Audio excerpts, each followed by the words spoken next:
بسم الله الرحمن الرحيم. الحمد لله رب العالمين، والصلاة والسلام على سيد الأنبياء والمرسلين أبي القاسم محمد خاتم النبيين وآله الطيبين الطاهرين المعصومين. أما بعد، فقد قال الله سبحانه في كتابه المبين وهو أصدق الصادقين: جعلناك على شريعة من الأمر فاتبعها. صلاة.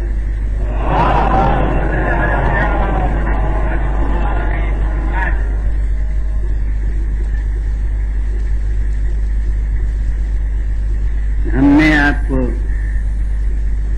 دین کے ایک آئین پر، ایک نظام پر قائم کیا ہے، تو آپ اس کی پیروی کیجیے.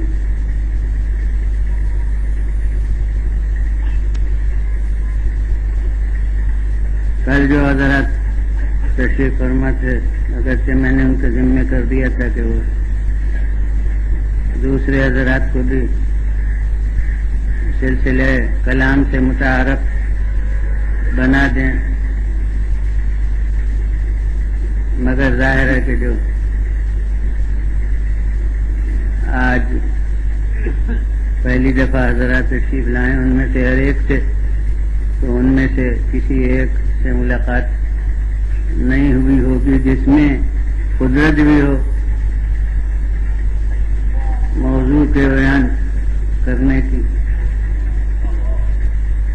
اس لیے مجملاً یہ ہے کہ میں نے اب کیا کہ دنیا میں جس طرح ایک لہر چلی ہوئی ہے قانون شریعت اسلام کے نفاذ کی، اسی طرح سے ایک طبقے میں لہر چلی ہوئی ہے ترمیم شریعت اسلام کے مطالبے کی.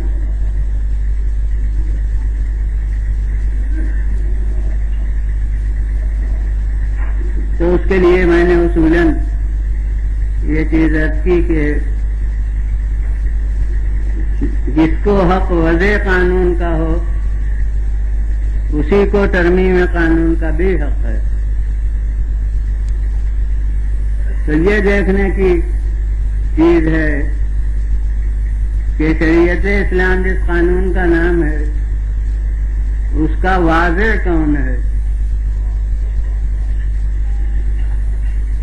اگر اس کی وضع کرنے کا حق جمہور ملت کو ہے تو ترمیم کا حق بھی جمہور ملت کو ہوگا، اور اگر وضع کرنے کا حق اس کے کسی کو نہیں ہے اور کوئی اس کا وضع کرنے والا افراد انسانی میں عام جمہور ملت میں نہیں ہے تو پھر ترمیم کا حق بھی ان کو نہیں ہوگا. تو اس کے لیے میں نے سرنامہ بیان اس جزو آیت کو قرار دیتے ہوئے اس حقیقت کو عرض کیا کہ یہاں واضح قانون خود پیغمبر خدا صلی اللہ علیہ وسلم بھی نہیں ہے.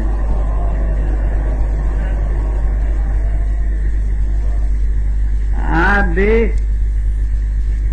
مبلغ قانون تھے، واضح قانون نہیں تھے.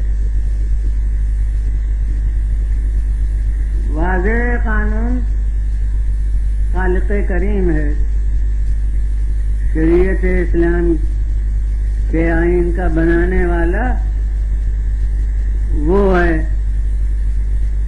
اب یہ ترمیم کرنے والے حضرات جو ہیں، اور کچھ میں نے نام بھی کل لے دیے تھے کہ کون حضرات زیادہ علم بردار اس کے میرے علم میں رہے ہیں،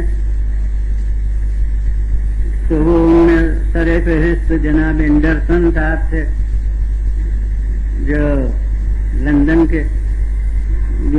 یونیورسٹی میں، اب وہاں تو کئی یونیورسٹیاں ہیں، مجھے کس یونیورسٹی میں، بہرحال وہ قانون اسلام کے معلم ہیں، استاد ہیں، پروفیسر ہیں قانون اسلام کے. تو انہوں نے مہم اپنی قرار دے رکھی ہے کہ وہ دنیا میں مختلف مقامات پر دورے کر کے، اور یہی خاص موضوع ہے ان کا کہ قانون اسلام میں، شریعت اسلام میں بمقتضائے حال ترمیم ہونا چاہیے. اور پھر کچھ اور ممتاز افراد جو اہل اسلام میں ہیں وہ بھی اس کے علم بردار ہیں. تو یہ حضرات کچھ باتوں کو وہ تفصیل اس کی بعد میں انشاءاللہ آئے گی. آج بھی وہ سب چیزیں تو نہیں عرض ہو سکتی ہیں، تو کچھ خاص چیزوں کو نمایاں کر کے پیش کرتے ہیں. مثلا پوتے کا میراث سے محروم ہونا، اس کو بہت ٹھنڈی سانسیں بھر کے اور انسانی ہمدردیوں کو حاصل کر کے کہتے ہیں کہ ایک تو بیچارے کا باپ، وہ اس کا سایہ سر سے اٹھ گیا اور پھر وہ میراث سے بھی محروم ہو جائے. تو اب اس میں اہل اسلام کے صفوف میں جو افراد ہیں ان میں سے ایک کا یہ جملہ میں نے دیکھے کے معنی یہ ہے کہ ان کی زبان سے نہیں سنا، اخبار میں دیکھا، ورنہ جملہ دیکھا تو ہی جاتا ہے، سنا جاتا ہے. تو بہرحال یہ ان کا جملہ میری نظر سے گزرا ہے کہ میں انسانی نقطۂ نظر سے اس کے خلاف ہوں اور اس کو ترمیم چاہتا ہوں کہ اس میں ترمیم ہو جائے. اب وہ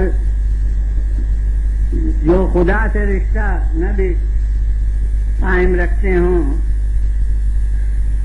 وہ بھی پیغمبر خدا صلی اللہ علیہ وآلہ وسلم کی طرف تو نسبت سمجھتے ہی ہیں اس قانون کی.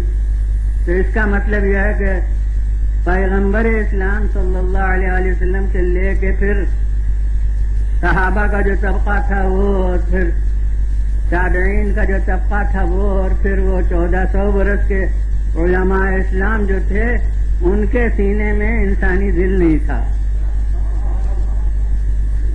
یہ 1400 برس کے بعد یہی صاحب پیدا ہوئے ہیں کہ جنہیں انسانی ہمدردی کوٹ کر دل میں بھر گئی ہے.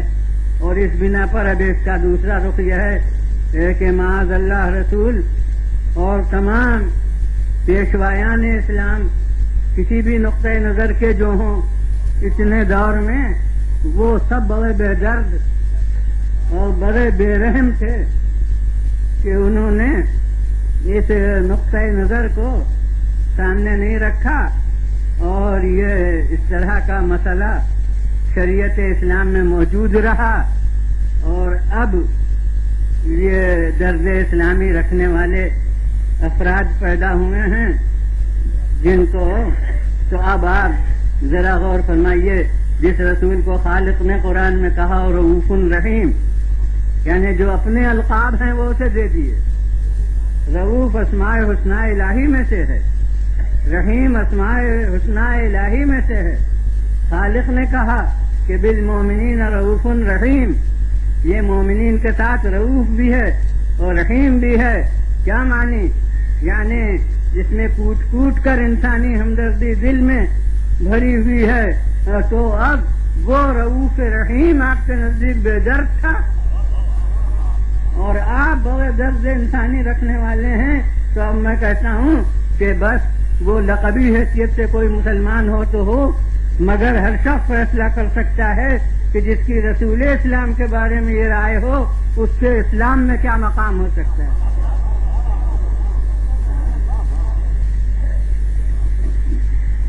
بہرحال میں اس پر تبصرہ کروں گا. میں کبھی گفتگو میں کسی مسئلے پر اس اصولی گفتگو سے کترا کے صرف گویا اس کی ہولناکی کو دکھلا کر گزرنے والا نہیں ہوں کہ میں صرف یہ دباؤ ڈال کے کہ اس طرح اسلام محفوظ نہیں رہتا.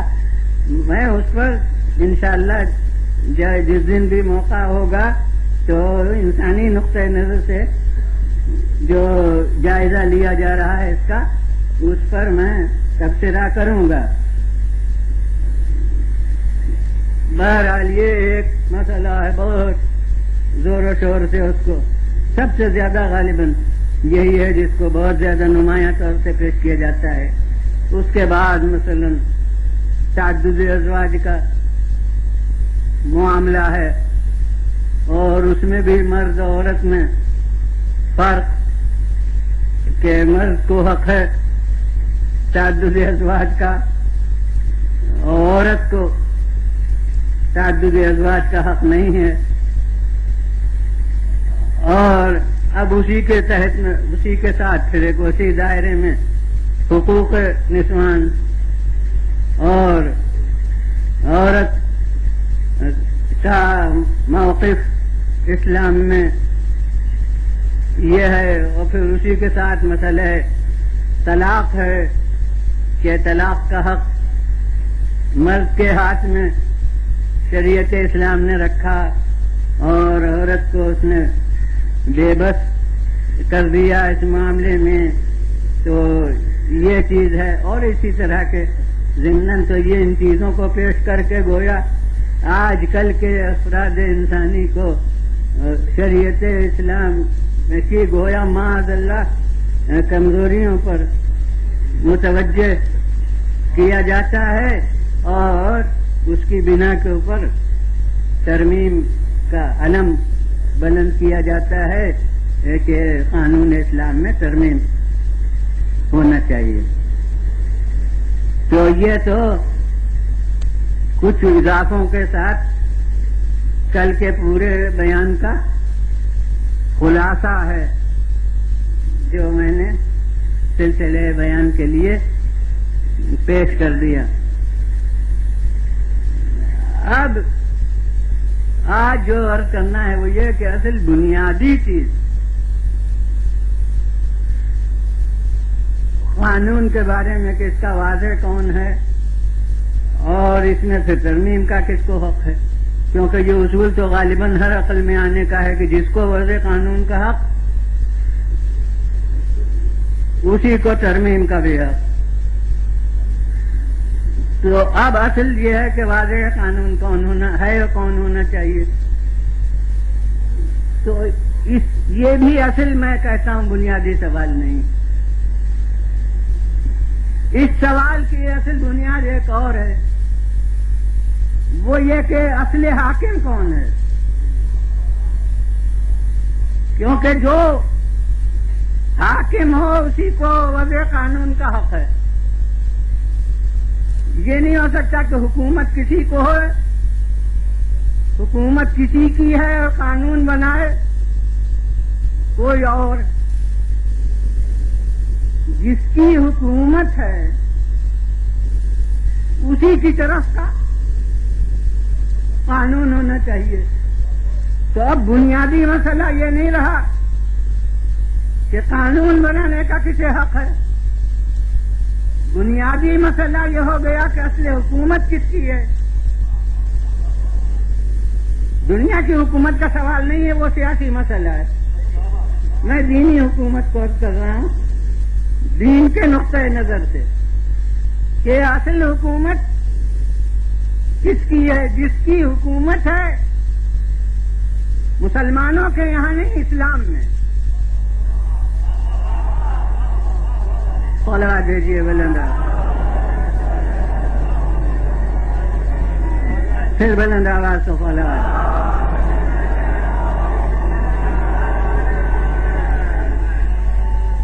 جس کی حکومت ہے اسی کی طرف کا قانون اسی کو وضع قانون کا حق، اسی کو ترمیم قانون کا حق۔ تو اب جب ہم اس پر نظر ڈالتے ہیں قرآن کی روشنی میں جو مسلم دستاویز ہے تمام مسلمانوں کے لیے بلا تفریق فرقہ، تو ہمیں یہ نظر آتا ہے کہ اسلام میں بشر کی بشر پر حکومت ہی نہیں ہے، اسلام میں خالق بشر کی حکومت ہے بشر پر۔ صلوات بھیجیے بلند۔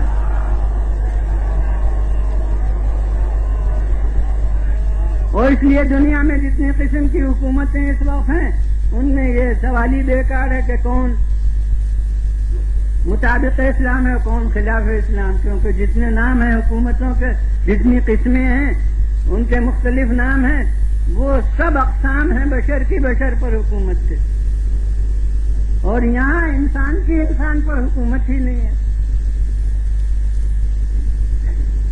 نہ ایک ایک انسان کی اور نہ سب انسانوں کی ملا کر، نہ 10-5 انسانوں کے مشترک طور پر۔ انسان کی نہ انفرادی حیثیت سے نہ اجتماعی حیثیت سے حکومت نہیں ہے، بلکہ خالق انسان کی حکومت ہے تمام نوع انسان پر، یعنی انسان کی حکومت کوئی الگ نہیں ہے، جس کی حکومت تمام کائنات پر ہے اسی کی حکومت انسان پر بھی ہے، ایک جزو کائنات کی حیثیت ہے۔ صلوات دیجیے بلند، پھر بلند آواز سے صلوات۔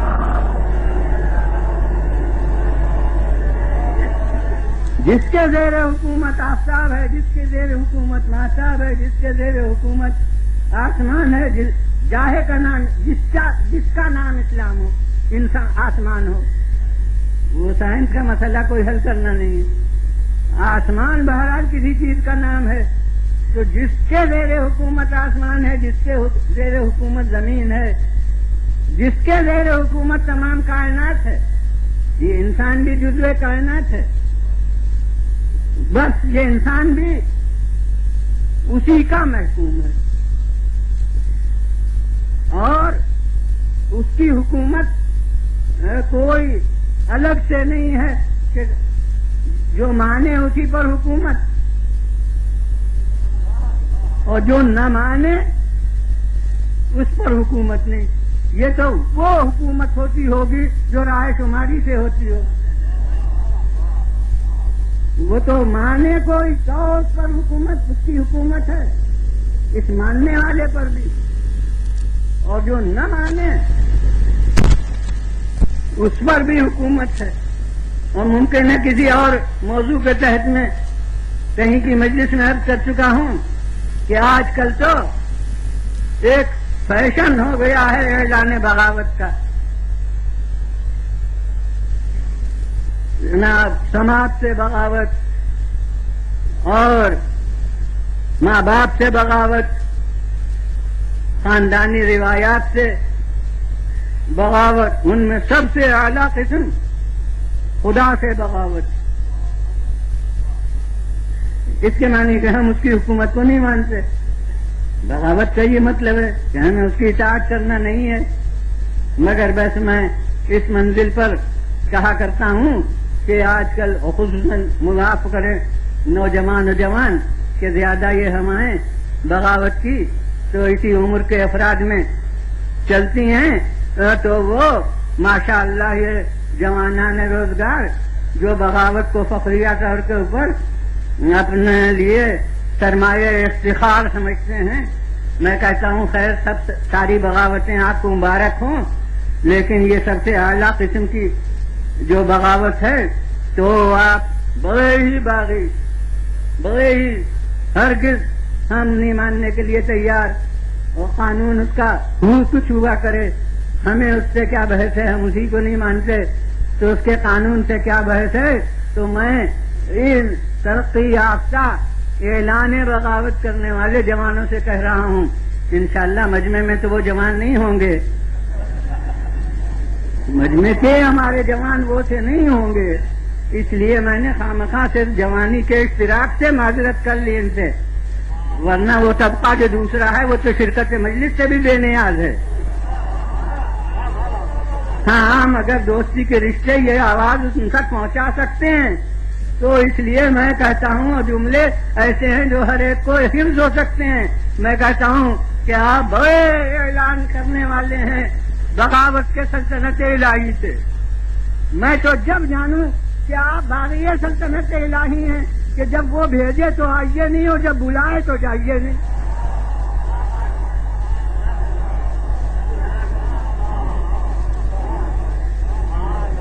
حالانکہ کتنے ہی ترقی یافتہ اعلان بغاوت کرنے والے ہوں، لیکن جب اس نے بھیجا تو چلے آئے۔ کہیے تو اس وقت تک شعور بغاوت پیدا نہیں ہوا تھا، لیکن اب تو ماشاءاللہ پر پردے نکال لیے ہیں شعور نے، اب تو وہ حد کمال تک پہنچ چکا ہے۔ تو اب جب بلائے تو جائیے نہیں، تب میں سمجھوں گا کہ باغی ہیں۔ مگر میں تو دیکھتا ہوں کہ جب اس نے بھیجا تب وہ آئے اور کتنے ہی پرزور نعرے بغاوت کے لگا رہے ہو، لیکن جب وہ بلائے گا تو فوراً چلے جائیں گے، اور جب آئے تھے تو کم سے کم روئے تو تھے،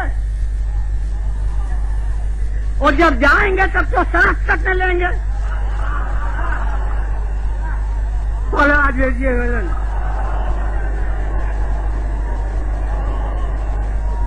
پھر ولن آواز سے بولو آج۔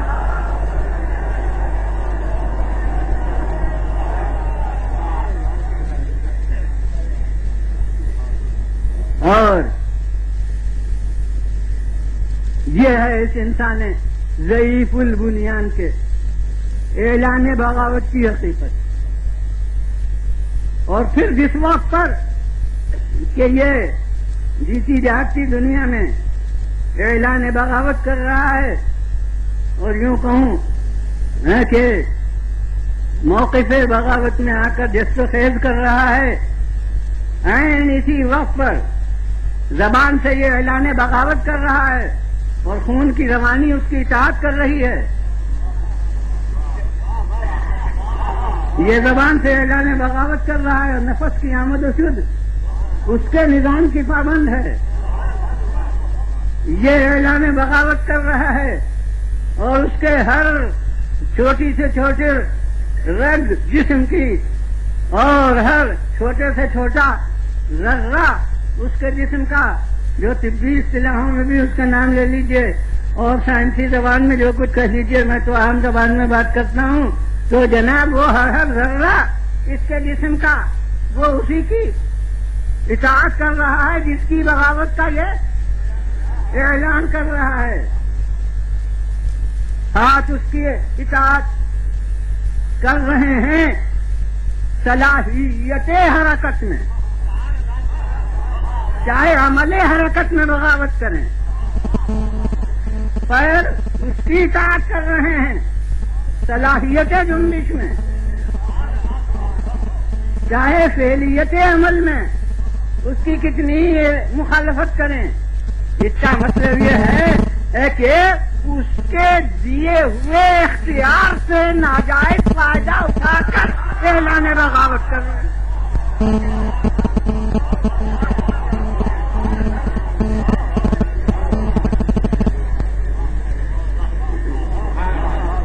اس نے ہاتھ اپنے آپ کے قابو میں دے رکھے ہیں، تو جب تک اس نے آپ کے قابو میں رکھے ہیں، چاہے آپ اس کے مقاصد کے مطابق کام لیجیے، چاہے اس کے مقاصد کے خلاف کام لیجیے، لیکن وہ ان ہاتھوں کو بے حص و حرکت بنا دے تو جنبش تو دے لیجیے۔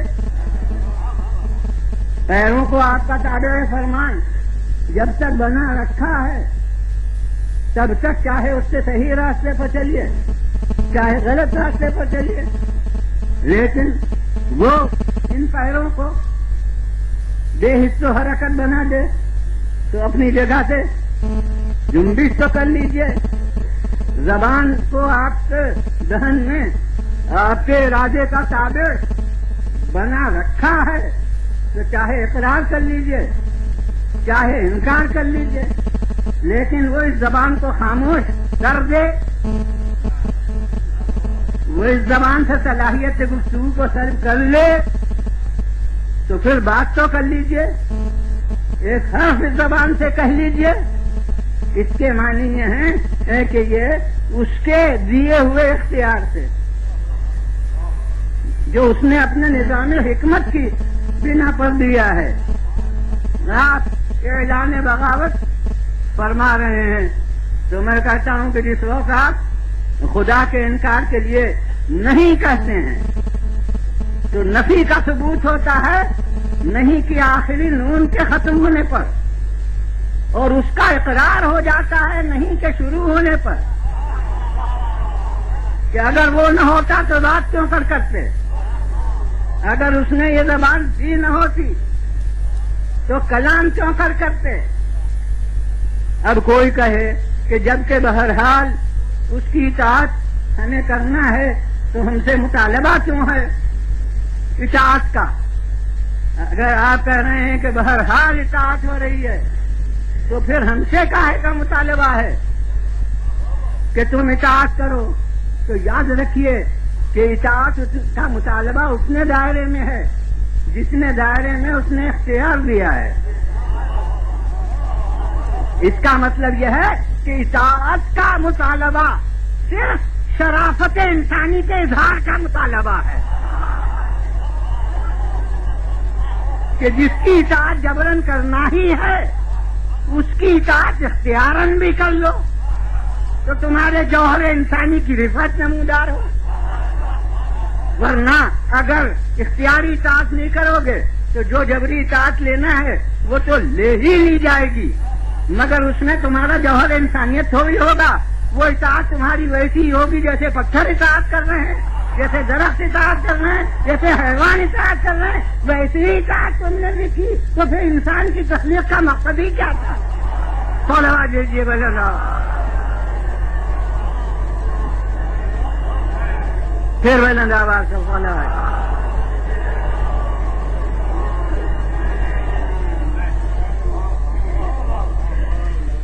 تو حقیقت میں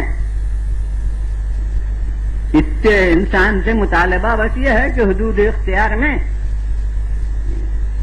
جہاں اس کو اس نے قدرت عطا کی ہے فعل و ترک کی، اس میں اس کا جوہر انسانی یہ ہے کہ وہی رخ اختیار کرے جو اس کی مرضی کے مطابق ہے، جو اس کے قانون کے مطابق ہے، اور اس راستے کو نہ اختیار کرے۔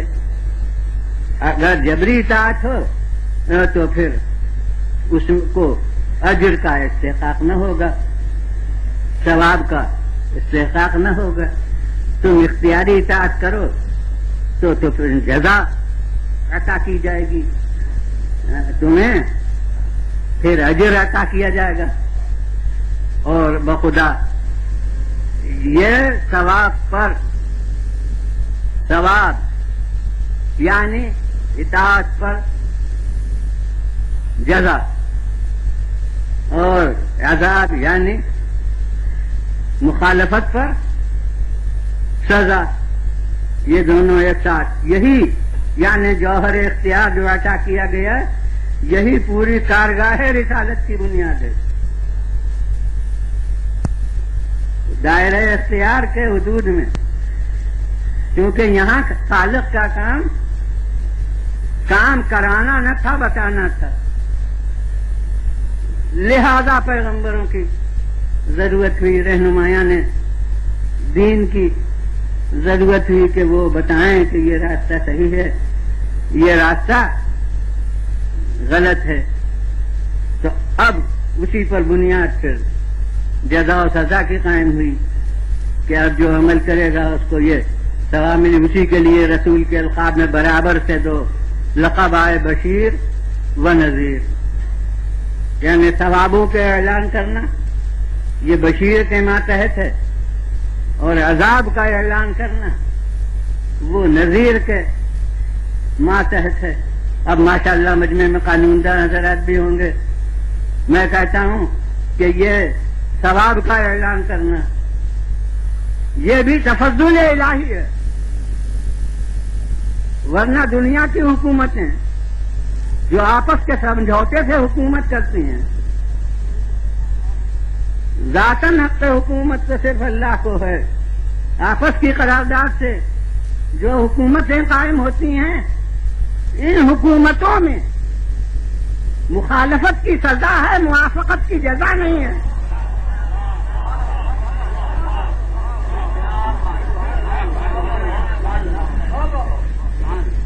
ایک دفعہ عمر میں خلاف قانون کوئی بات خدا نخواستہ کر دیجئے تو پکا بلائے جائیے، اس کی سزا ہو جائے ثبوت مل گیا تو. اور عمر بھر اگر موافقت قانون کرتے رہے تو اس کی جزا کوئی نہیں. کہتے ہیں وہ تو رعایا ہونے کا فطری فرض ہے.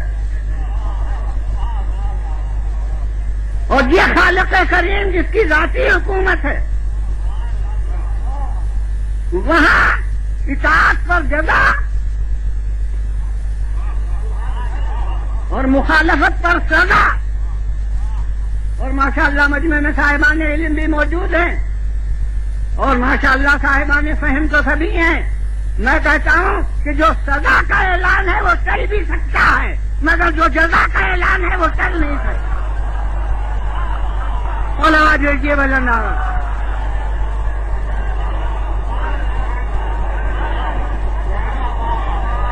پھر بلند آواز سے صلوات.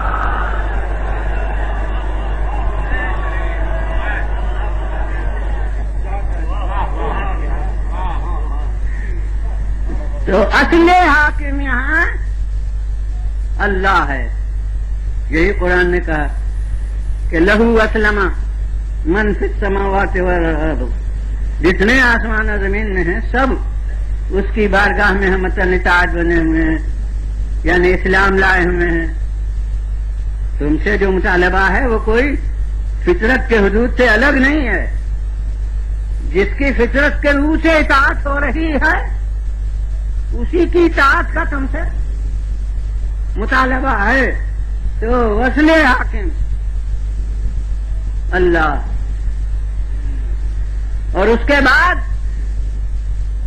اس کو ایک مجلس میں جو سال گزشتہ 28 ذی الحجہ کو ہوئی تھی رضویہ میں، جو اب کی بھی پہلی مجلس تو وہی ہوتی ہے جیسے کہ مجلس جعفری صاحب مرحوم کے، تو وہاں میں نے عرض کیا تھا مسئلہ نیابت کے ذیل میں. تو اس وقت تو ظاہر ہے کہ موضوع کے تحت میں ضمن یہ بحث آئی ہے، تو اس لیے اتنی تفصیل سے اس وقت نیت کرنا ہے، مگر یہ کہ اصل حاکم اللہ.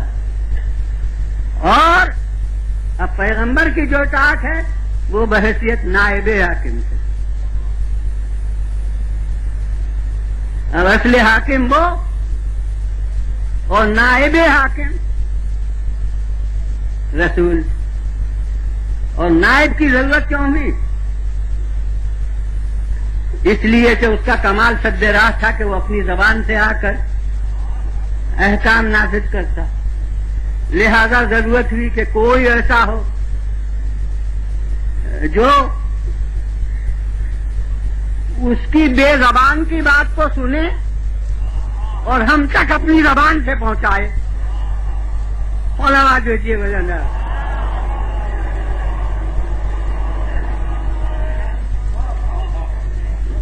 وہ درمیانی حیثیت رکھنے والا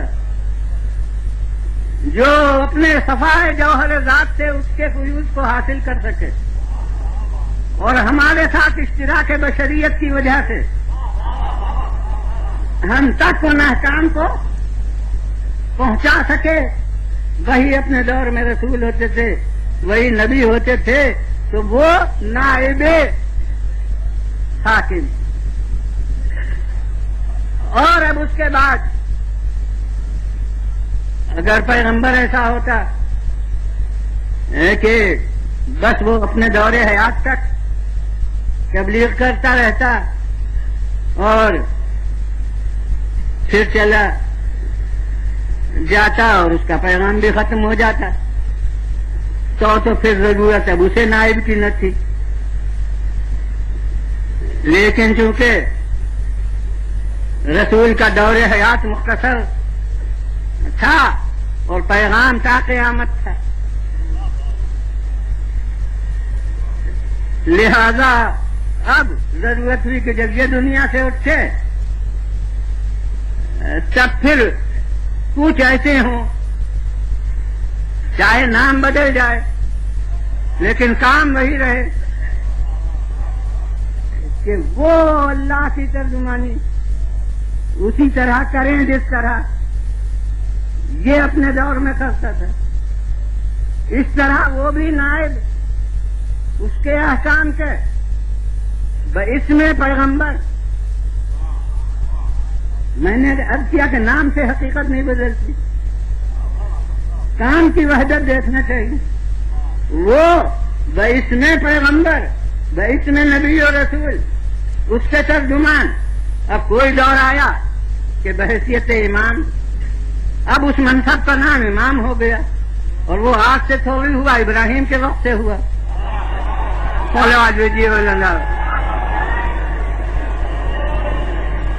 پھر بلند آواز کو پڑھا. اب ہر ایک محسوس کر سکتا ہے کہ اگر مجھے اپنے موضوع کا خیال نہ ہو تو درمیان میں کتنے موضوع آ جاتے ہیں کہ اگر میں انہی کا ہو رہی ہوں تو مجلس اسی پر ختم ہو جائے. اب یہ امامت ابراہیمی کا ذکر آ گیا ضمناً تو وہ اس وقت سے نام چلا. حقیقت پہلے سے چاہے موجود ہو مگر عہدے جو ہیں وہ ناموں سے متعلق ہوتے ہیں. تو جناب یہ نام اس وقت سے آیا حضرت ابراہیم کے وقت سے.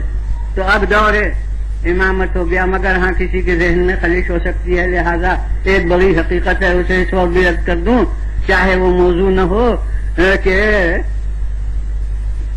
کوئی کہے کہ یہ نام جو بدلا یہ کیا بات ہے، اور وہ پھر خاتم الانبیاء ہو گئے اور پھر یہ کام باقی رہا. تو میں ایک غلط فہمی کو دور کروں، وہ بہت سے ذہن کسی نہ کسی ذہن میں شاید ہو یا بہت سے ذہنوں میں ہو کہ حضرت ابراہیم کی منزل میں یہ ثبوت ہو گیا کہ امامت کا عہدہ نبوت و رسالت سے اونچا ہے. جبھی تو نبی ہوتے ہوئے، رسول ہوتے ہوئے، اور پھر امتحان ہو رہا ہے. اگر نبوت اور رسالت ذمہ دار ہوتی صلاحیت منصب کی تو امتحان کی کیا ضرورت تھی؟ یہ امتحان ہونا خود رفعت منصب کا ثبوت ہے کہ دیکھو ہر نبی بھی مستحق امامت نہیں ہوتا، ہر رسول بھی مستحق امامت نہیں ہوتا. اس لیے جو نبی ہے اور رسول ہے اسے بھی اب اس منصب کا اعلان کرنے کے لیے ہم امتحان خصوصی لیں گے، اور امتحان خصوصی کا نتیجہ بھی اس شان سے نمودار ہوگا جسے وہ اپنی زبان میں کہے. کیا کہے کہ اتمہن بحد کمال. ماشاءاللہ مجمع میں کون ہوگا جو امتحانوں کے تقاضوں سے واقف نہ ہو؟ جو امتحان دینے والے طالب علم ہیں وہ براہ راست جو نہیں ہیں وہ بھی کبھی تو دے چکے ہیں. تو امتحان کے تقاضوں سے تعلیم یافتہ مجمع میں کون ایسا ہوگا جو ناواقف ہو؟ یاد رکھیے کہ ہر امتحان میں بڑے سے بڑا درجہ وہ فرسٹ ڈویژن کا ہوتا ہے. اب فرسٹ میں بھی ایک ہی درجہ تھوڑی ہوتا ہے، اس میں بھی وہ جو فیصدی 80 ہے وہ بھی فرسٹ ہے، اور جو فیصدی 85 ہے وہ بھی فرسٹ ہے. اور اب تو معیار سنا ہے کہ فیصدی 65 سے فرسٹ شروع ہو جاتا ہے، کہیں فیصدی 70 سے ہوتا ہے. ایک وقت میں مجھے 75 یاد ہیں کہ 75 سے ہوتا تھا. غرض یہ کہ وہاں سے پھر کتنے درجے ہیں فرسٹ میں ہیں، سب فرسٹ اصطلاحاً، مگر اس میں بھی اب یہ نمبروں سے امتحان کے وہ درجے قائم ہوتے ہیں، فیصدی 80 ہو، فیصدی 85 ہو، فیصدی 90. مگر جناب سوا ریاضی کے اس میں تو سنا مل جاتے ہیں، مگر اور ہر موضوع میں کچھ نہ کچھ ممتحن کم کر لیتا ہے. 98% ہوئے تو بہت ہوئے، اور 99% ہوئے تو کیا کرنا. مگر 99% بھی تو بھی ایک کی کمی، ایک کی کسر رہ گئی. اب یہ ممتحن وہ ہے جو مثقال کل ذرہ سے واقف، اور وہ نتیجہ امتحان کو دہرائے فاتمہن. اس نے پورا اس امتحان کا حق ادا کر دیا. یعنی بعض فرق نمبروں کے ایسے ہوتے ہیں کہ وہ عدد سے ظاہر نہیں ہو سکتے. جو 80% ہیں وہ بھی 2 ہیں اگر تو دونوں برابر نہیں ہیں. ممتحن کی نظر میں ان میں بھی کسی کو امتیاز ہے، مگر وہ امتیاز ایسا ہے کہ اسے عدد نمایاں نہیں کر سکتا. مگر یہ وہ عالم الغیب ہے جس کے لیے کوئی کم سے کم فرق نگاہ سے پنہا نہیں رہ سکتا، مخفی نہیں رہ سکتا. تو اب یہ امامت کا جو امتحان ہے اس میں وہ کہہ رہا ہے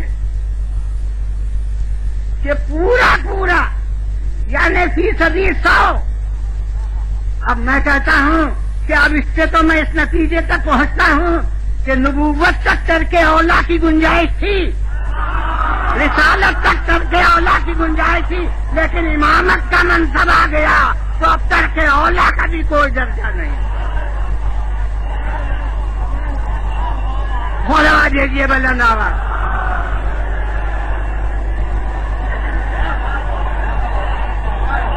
پھر بلند آواز سے بولا.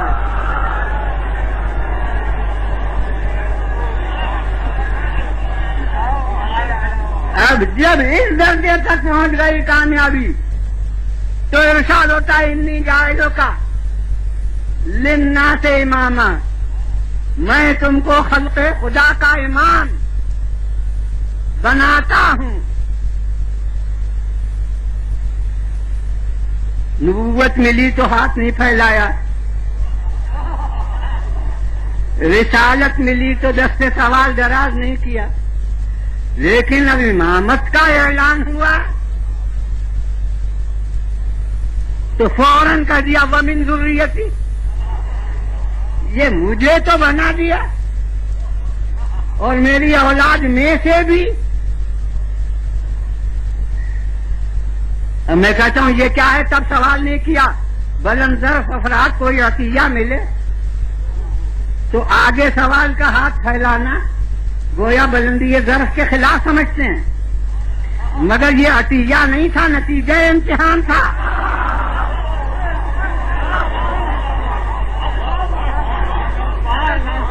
لہذا طالب علم کا دل بہا ہوا ہے.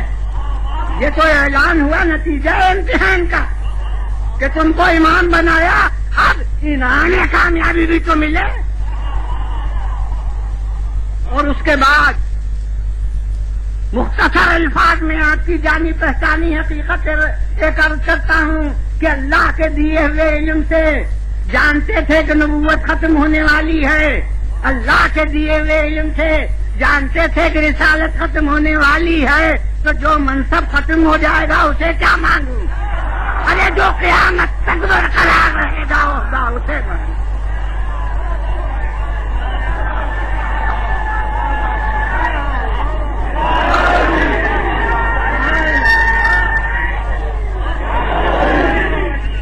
بولا دیجیے بلند آواز.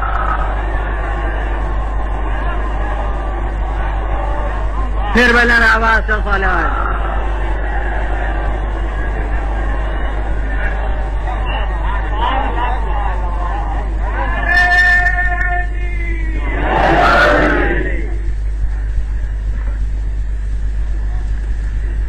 اب یہ دعا ابراہیمی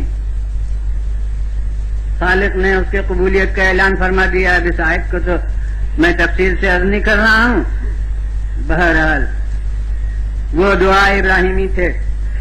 شاہ عبدالحق محدث دہلوی نے لکھا ہے مدارج النبوہ میں، رسول نے فرمایا کہ انتہا دعوت ابی ابراہیم الی وإلی علی وہ دعا ابراہیم پہنچی مجھ تک اور علی تک.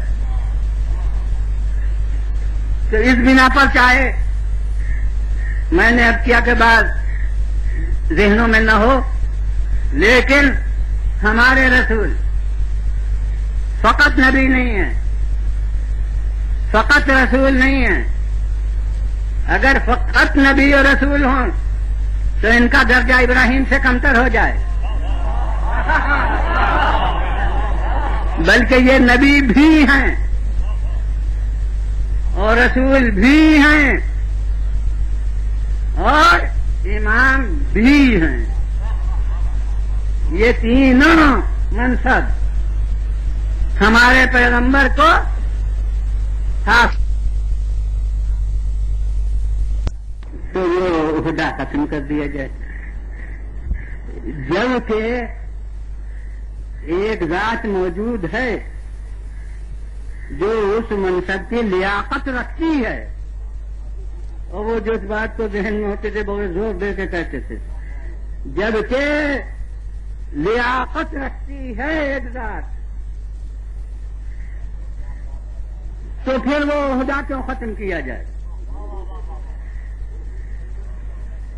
ہمارے پر رسول کے بعد حضرت علی ایک ایسی ہستی ہے کہ جو نبوت و رسالت کا کام انجام دے سکتے تھے، تو پھر نبوت کیوں ختم ہوئی؟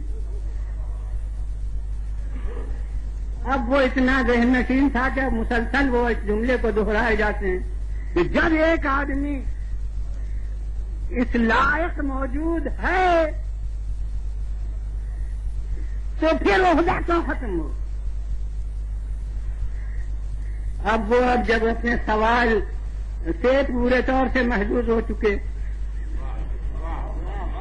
اور سلسلہ اس کے دہرانے کا، اور حقیقت یہ ہے کہ اس سے پہلے میں نے اس مسئلے پر بھی غور نہیں کیا تھا،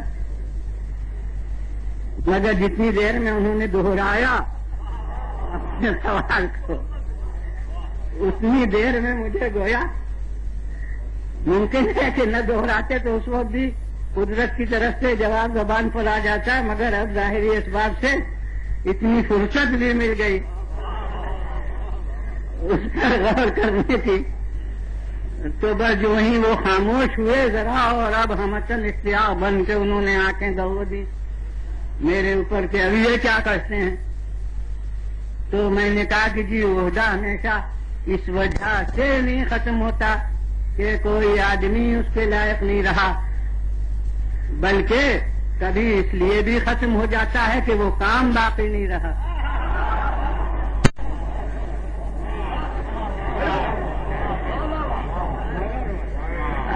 اب اس کے لیے ذرا وہ طلبگار تشریف ہوئے گویا اپنی نگاہوں سے،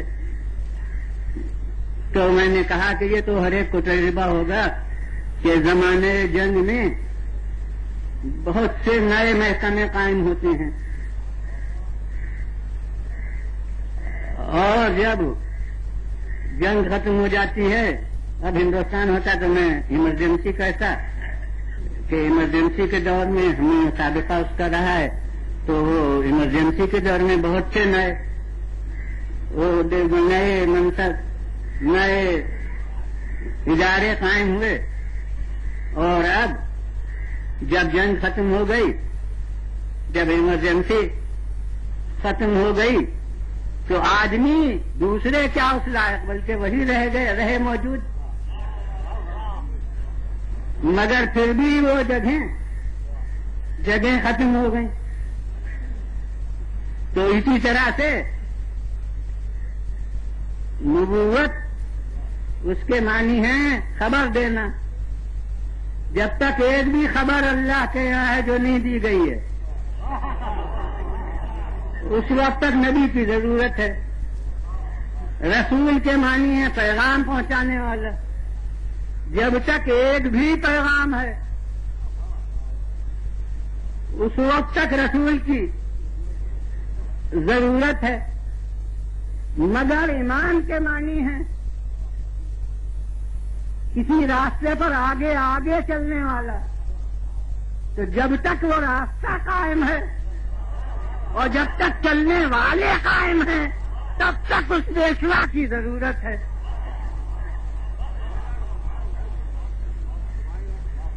تو نبوت اس لیے نہیں ختم ہوئی کہ اس کے لائق آدمی نہیں رہا، بلکہ اس لیے کہ وہ کام ختم ہو گیا. رسالت اس لیے ختم ہو گئی کہ وہ اگرچہ آدمی موجود ہے اس کام کا انجام دینے والا، مگر وہ کام ہی اب باقی نہیں رہا. مگر امامت وہ منصب ہے کہ جس کی ضرورت پوری نہیں ہوتی. جب تک راہ قائم ہے اور رہراو قائم ہے تب تک پیش رو کی بھی ضرورت ہے. صلوات بھیجیے بلند، پھر بلند آواز سے صلوات.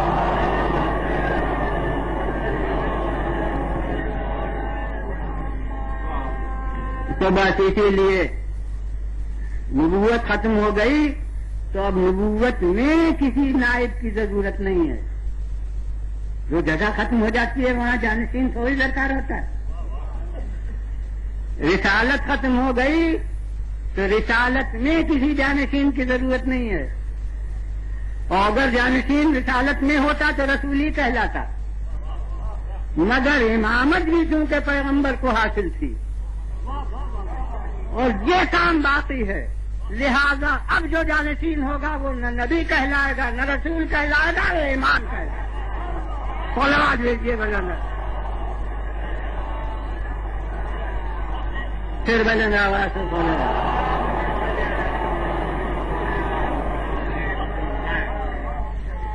اور اسی لیے خالق اعلان کرے گا خلق خدا کے سامنے کہ اطیعوا اللہ واطیعوا الرسول واولی الامر منکم. اللہ کی اطاعت کرو اور رسول کی اطاعت کرو اور اولی الامر کی جو تم میں سے ہیں. بس اللہ کے معنی سب جانتے تھے،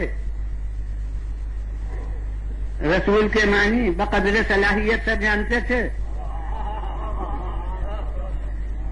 مگر بس اولی الامر میں ذرا اب گنجائش ہو گئی کہ اولی الامر کون ہے. دنیا نے دیکھا کہ حکم چلا کون رہے ہیں، پر جو حکم چلا رہے ہیں وہ اولی الامر ہیں. مگر بس ایک جملہ کہہ کے آگے بڑھوں گا کہ مالک مکان کون ہوگا، صاحب مکان کون ہوگا، جو مالک مکان ہو یا جو قابض مکان ہو. بس ویسے ہی اولی الامر کے معنی صاحبان امر. تو یہ نہ دیکھیے کہ امر کے منصب پر کھڑا کون ہے، امر کی مسند پر بیٹھا کون ہے، یہ دیکھیے کہ امر کا حق اس کی طرف سے کسے ہے.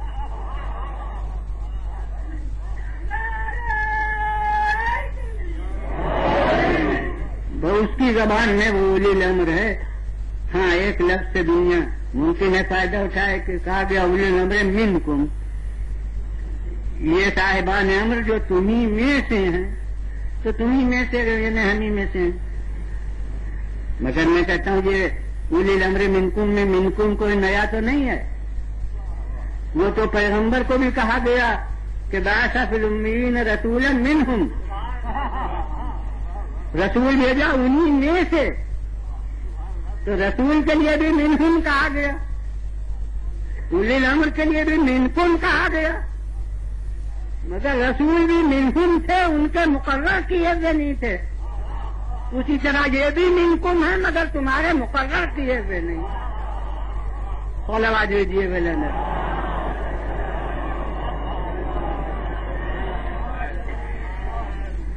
تو اب اللہ کی اطاعت ہے تو اصل حاکم ہے، اور رسول کی اطاعت ہے تو نائب حاکم کی حیثیت سے حاکم وہ. اور جو حقیقی اولی الامر ہیں ان کی طرف سے، اللہ کی طرف سے جو صاحبان امر ہیں وہ رسول کی اور خدا کی نیابت میں وہ بھی اپنے دور میں اس کے ترجمان ہیں، لہذا اس کی طرف کے وہ نائب ہیں. بس آگے نہیں بڑھوں گا. اب تو ظاہر ہے کہ جتنا بیان ہونا چاہیے تھا وہ ہو گیا، اور یہ وقت اسی لیے رکھا گیا ہے اب کی آدھے گھنٹے مقدم، تاکہ جو دفتر جانے والے حضرات ہیں وہ، کچھ لوگ تو چھٹیاں لے لیتے ہیں لیکن کچھ حضرات جاتے ہیں تو وہ جا سکیں جہاں تک ممکن. تو اس بنا پر اب آگے نہیں بڑھوں گا کہ اللہ نے جس کی اطاعت کا حکم دیا ہو تو اس سے کوئی بیعت کا مطالبہ کرے تو وہ تو کر بیعت نہ کرے، تو کر بیعت کر لے. بس دنیا کہتی ہے کہ آخر حسین کو اتنا انکار کیوں ہے بیعت سے، اور اسی کو دوسری لفظوں میں کہتے ہیں معاذ اللہ بغیر ضدی سے کہ یہ سب کچھ ہو گیا اور بیعت نہیں کی. میں کہتا ہوں کہ آپ اس رخ سے دیکھتے ہیں کہ ان کو اتنا انکار بیعت سے کیوں ہے، آخر ادھر سے کیوں نہیں سوچتے کہ یزید کو اتنا اصرار بیعت کا کیوں ہے.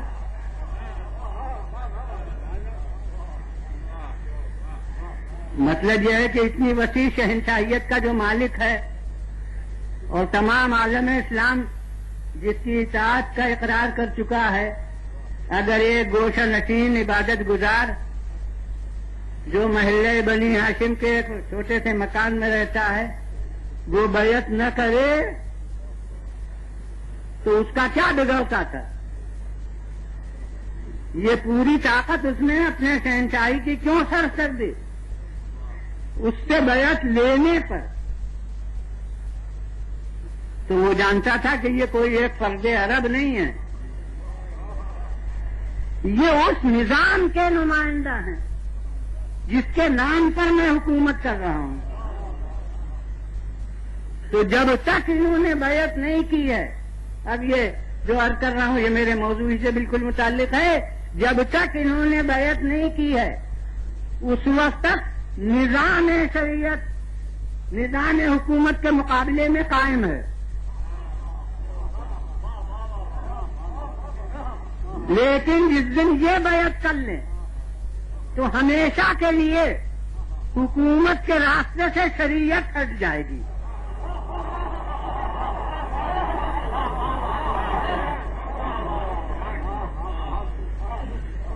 بس یہ تھا کہ پوری طاقت صرف کر دی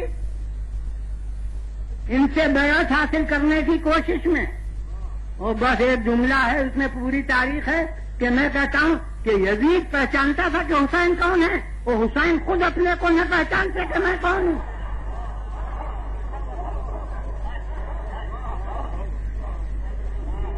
تو بس اس لیے یزید کو اصرار تھا انتہائی، اسی وجہ سے ان کو انکار تھا. یہ جانتے تھے کہ اگر آج میرے بڑے بھائی حسن مشتبہ ہوتے تو مطالبہ بیعت ان سے ہوتا، مجھ سے نہ ہوتا. اگر ہمارے پدر بزرگوار حضرت علی مرتضیٰ ہوتے تو جو کچھ لڑائی لڑنا ہوتی وہ ان سے لڑی جاتی، ہم سے نہ لڑی جاتی.